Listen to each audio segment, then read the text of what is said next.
This video is sponsored by Skillshare, links in the description below. Rhythm song. This is a piece that I haven't heard for a while, but it's still quite popular to this day. Whoa! What a start! That's very fast. This video actually caught my attention because it's on a mallet station. It does have that MIDI touch to it, but it's pretty convincing. Oh, we got gimbal shots! Okay. Whoa! Whoa! What is this? This is very creative. I would have never thought of this. It's the twist that I never expected. Good morning and welcome to another episode of The Studio. My name is Adam and it's time for yet another Let's Watch.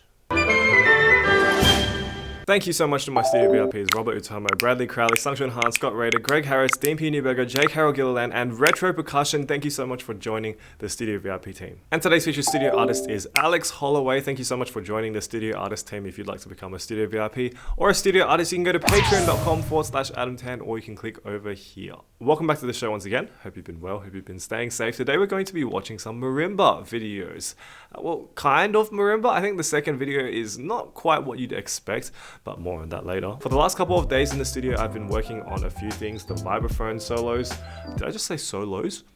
Ooh. Yes, thanks to my friend Joey, I've had a Marimba 1 vibe in my studio for almost a month now. Thank you so much, Joey. It's so nice to play on vibraphone and try and learn how to play it a little bit better so that I can write for it. But yes, I am working on some pieces for that. And I've also been working on my signature mallet series from Encore Mallets. You'll be hearing more about that shortly. But if you're new to my channel, my name is Adam and I make videos about all kinds of percussion things every single week. So hit that red subscribe button below if you haven't already to keep up with my uploads. So yes, Let's Watch submissions are always submitted at adviknigam.com/Discord. That is our Discord server. And the first submission is from Baller.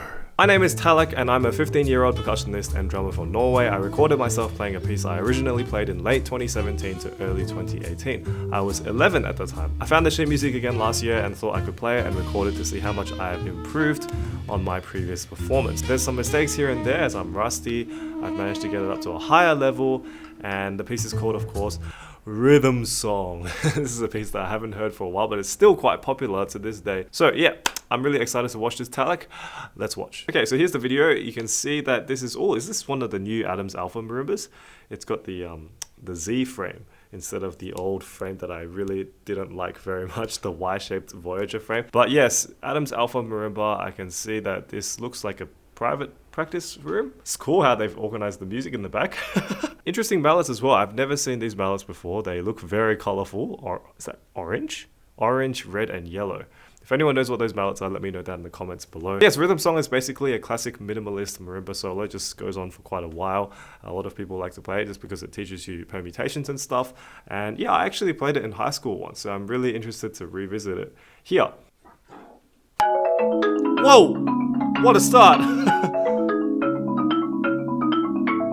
That's very fast.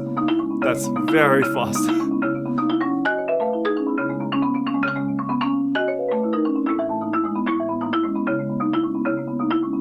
Okay, you can totally slow down. It's impressive, but like, yeah, I don't think Rhythm Song's supposed to sound that hectic at the beginning. Whoa, that turning! Aiming for the middle of the bar. Well done. But still sounds very fast and it sounds like it's rushing actually. So just take it easy a little bit.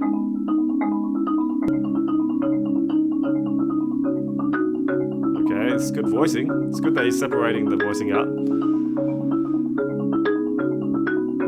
Okay. Dun, dun, dun, dun. Yeah, nice. Okay. Those mallets sound kind of harsh, but it might just be the recording. I still think it just sounds really on edge.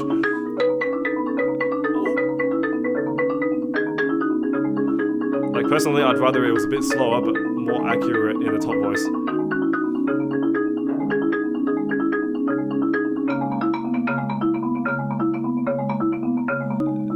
Go easy on the bottom note too. But yeah, I haven't actually seen anyone play it this fast before. It's actually quite impressive.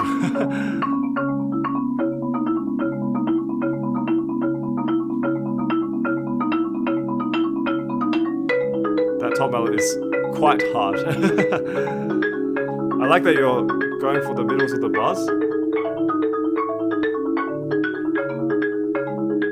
That's awesome.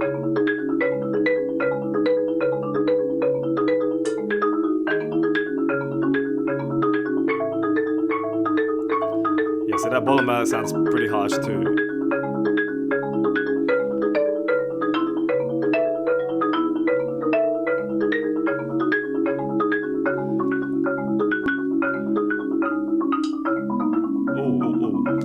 Sharp clicking. Okay, I'm gonna pause it here for a second. Okay, so far it's really exciting and really energetic and kind of in your face almost, but I think maybe just a little bit too exciting. It might be a little bit on the front of the beat. If you use a metronome with this, I feel like it would be cutting the beat quite early, so maybe just take it a little bit slower. I think it's better to play rhythm songs slower but have more of the clarity in the voices and also just better accuracy, because we're getting a lot of these like slips in the intervals because it's so tense, like it's really fast and you're not able to lift your hands as much. Also, the mallets kind of sound a bit thin, a little bit too hard in my opinion. I think especially when you have harder mallets, you can't have as big strokes on the marimba, because if you have too big strokes, it's just going to sound like really harsh. But yeah, if you took all of the hardnesses just like one step down or even half a step down, then you could have more weight in the mallets when you're hitting the bars, and then that way you just get a bigger sound without having to hit it so hard, and that means you can loosen up, and that also may mean that you won't speed up as much. So just something to consider, but let's keep watching. Oh. Yeah, so you gotta be careful in some of these sections because it's so tense. Like the slightest lapse. Oh.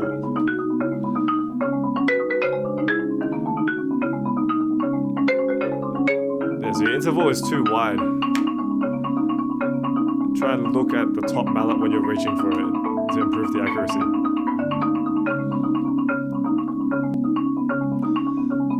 Okay, seems like at this section the tempo is a little bit more stable, which is good.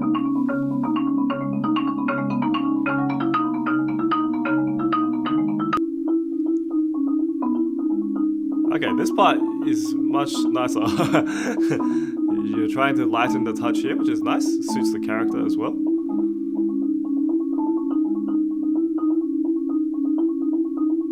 It's good.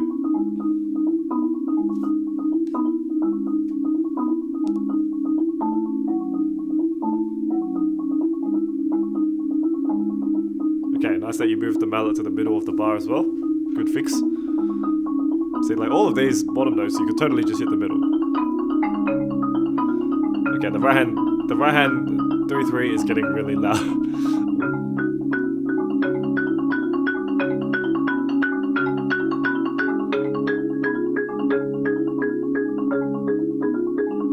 That's a nice crescendo. But yeah, the mallets are you're playing no favors.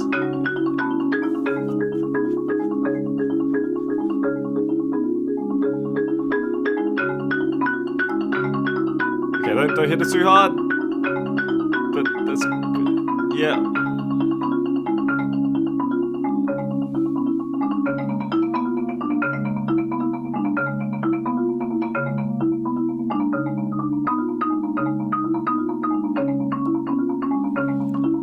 Yeah, it's good that you're trying to make the right hand softer now. I can see a slight tilt, which is good.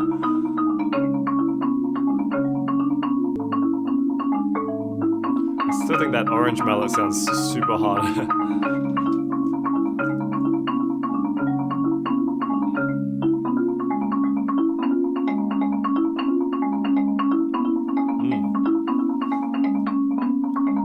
Okay. The tempo seems more regular here too. Actually, I'm not sure. Okay. Oh, that mallet was very hard. But yeah, it's good that you're putting in the dynamics still. But yeah, just really change the mallets. That will make so much difference.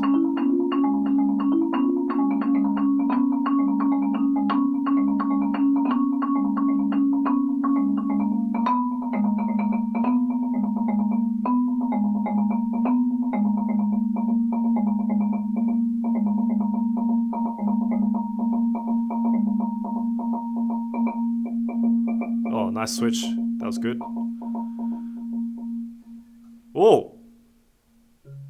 I like how you're doing this like air strokes with the left hand. Okay, interesting. Okay, before I say anything about the video, let me know down in the comments below what you thought of this performance, because I think it's actually not too bad. I think it's well learned. You definitely know the music really well. Obviously, it's memorized and you're hitting really good parts of the bar in most instances. But if you want to take this performance to the next level, I have 3 small suggestions. The first one is maybe use softer mallets, as I mentioned before, just taking the mallets down a step. That will make it easier for you to apply more weight without it sounding harsh. Because in a lot of sections in that performance, when you started to go louder, it sounded pretty harsh. And I know the microphone also makes things sound harsher than they actually are, but you can still tell that there's very little fundamental sound when you're hitting the bars with that sort of velocity, because you just get the surface tapping sound. You don't really get the warmth of the resonator. The second thing, as I mentioned a few times in the video, is to not go too fast. I don't see any reason to go super fast at the beginning. Like,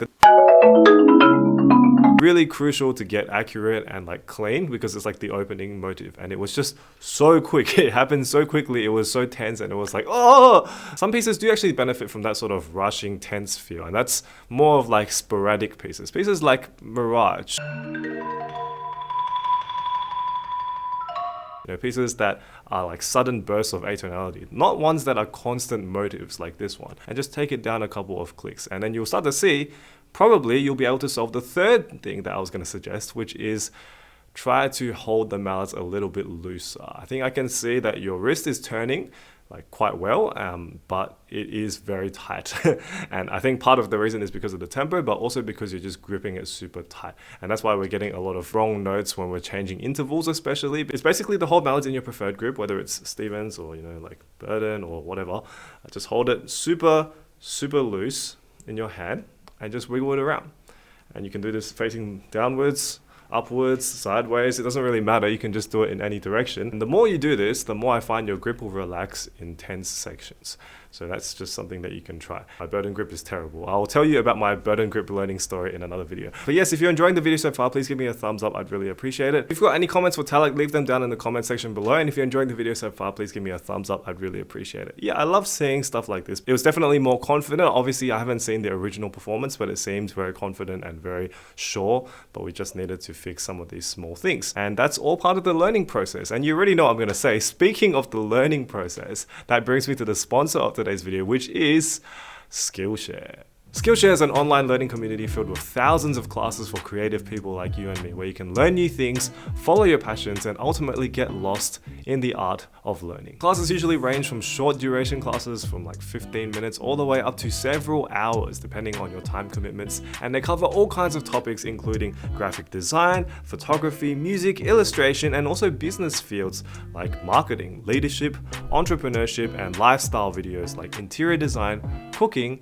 and even fitness. Now, obviously, I like to talk on camera a lot, so the class that I've been taking recently is How to Speak Confidently on Camera, a Guide for Content Creators, which is by Nathaniel Drew. Now, obviously, I'm not a novice at making talking head videos anymore. I've been doing this for several years, but it's nice to see my ideas validated by other creators, like how to loosen up and how to connect your ideas from scene to scene. And one of the things he said for learning to speak more confidently was literally to speak to people as though they're your most intelligent friends.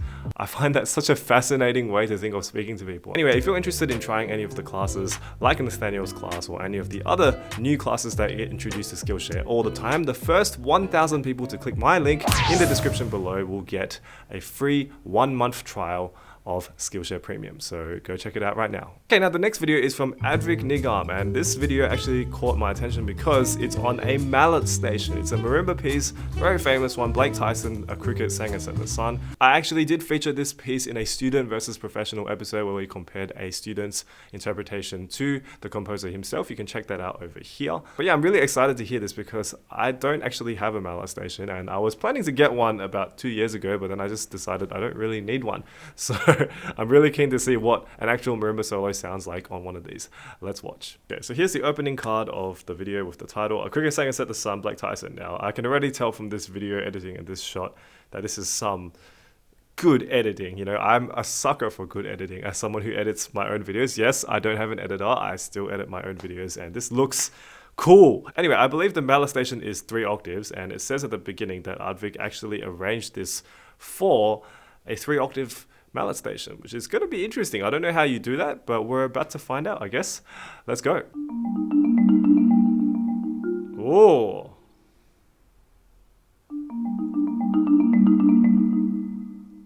It does have that MIDI touch to it, but it's pretty convincing. Oh, we got gimbal shots.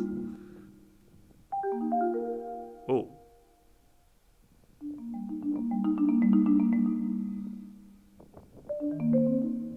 It's nice.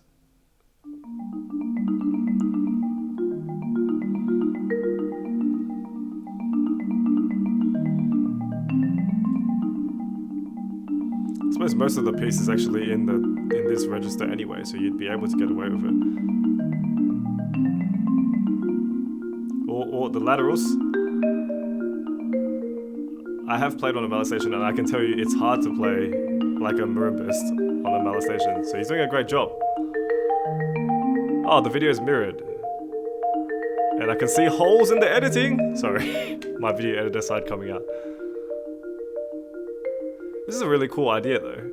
Being able to take a malletSTATION anywhere you want to go. Nice lens cap on the marimba. Wow, this is a very... Wow! We've changed rooms.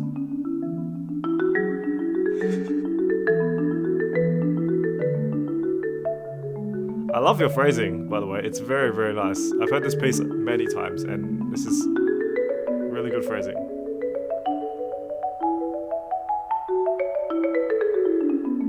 Careful not to rush the internal mallets.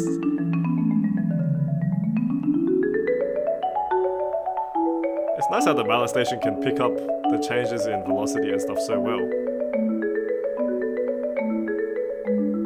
And then the bars are so small and your accuracy is so good. Wow! Oh, let's go. The camera view behind this shot. I'm not really sure having the camera so close up like that is worth it, but okay.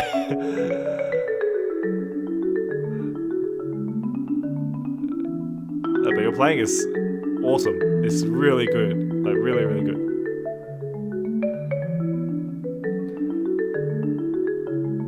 And you've got all the voicings too. And you're putting a little bit of your own rubato into it too.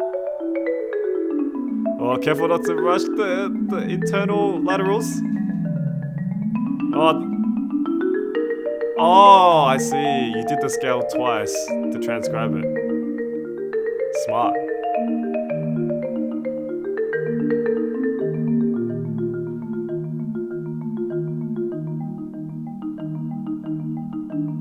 Wait, so is it running off your phone? Is that how it works?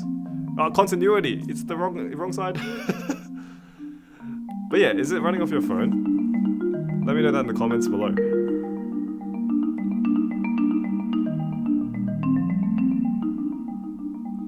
I like the use of tilt. I didn't know you could tilt on a malletSTATION. That's very cool.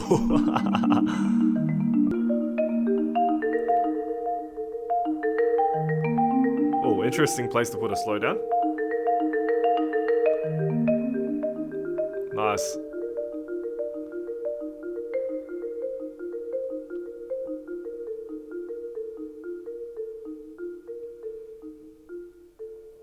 Okay. Whoa! Whoa! What is this? The crickets sang and set the sun, and workmen finished one by one. What? There seemed the day upon. Is this part of the piece? The low grass loaded with the dew. The twilight stood as strangers do, with hat in hand, polite and new. Okay. To stay as if or go. Wow. Way to make the chorale interesting. More interesting. A vastness as a neighbor came.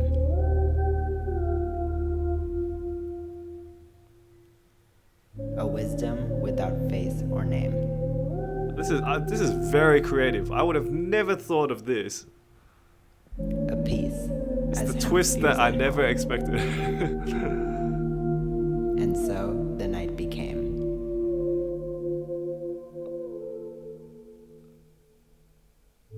Oh, it is actually a poem. Okay. Wow. Very creative way to finish the piece.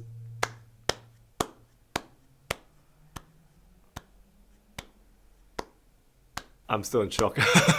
Okay, Advik, that was awesome. Like, I totally did not expect the chorale thing at the end. And also, you made the mallet station sound so marimba-like. And your touch on the mallet station, I don't know how to describe it. It just sounds really, really good. Oh, before I keep talking, let me know down in the comments below of what you thought of that video. Yeah, it's really interesting. I've never really heard mallet stations being used for actual marimba performance. I like the way how you transcribed it so the scale would happen twice in the E flat section, B flat section. Yeah, the flat section, you know what I'm talking about, right? Yeah, you made it sound so smooth, which is really, really impressive. And then having the chorale switch at the end, whoa, like that is so clever. And also your narrating over the top really puts this piece into, in my opinion, a little bit more perspective. When I first watched this piece for the very first time, and then I taught it to a few students and I played it myself. I speed learned it in like a day or so. I was a bit like, it's okay, you know, like it's interesting, and I guess a lot of players can make it interesting by, you know, stretching it around like you have. But it is a little bit flat because I couldn't find what the meaning of the title was. And then when you put that over it, the text, it makes so much more sense. I think what you've done is basically what a lot of musicians aspire to do. You've taken someone's music and you've made it your own, like truly your own. I don't think anybody could replicate something like that anymore. So well done. I think that is so cool. I would love to see more mallet station videos. So if you have any mallet station videos, make sure you submit them at adviknigam.com/Discord. I'd love to see what people come up with. And if you enjoyed the video, please give me a thumbs up. I'd really appreciate it so much. Thank you so much for watching today's episode, and make sure you hit that red subscribe button below to keep up with my uploads, as I'm uploading new content every single week, as well as a few new pieces that are coming soon for both vibraphone and maybe this as well. Thank you so much for watching today's episode, and I'll see you next week for another episode of The Studio. Good night.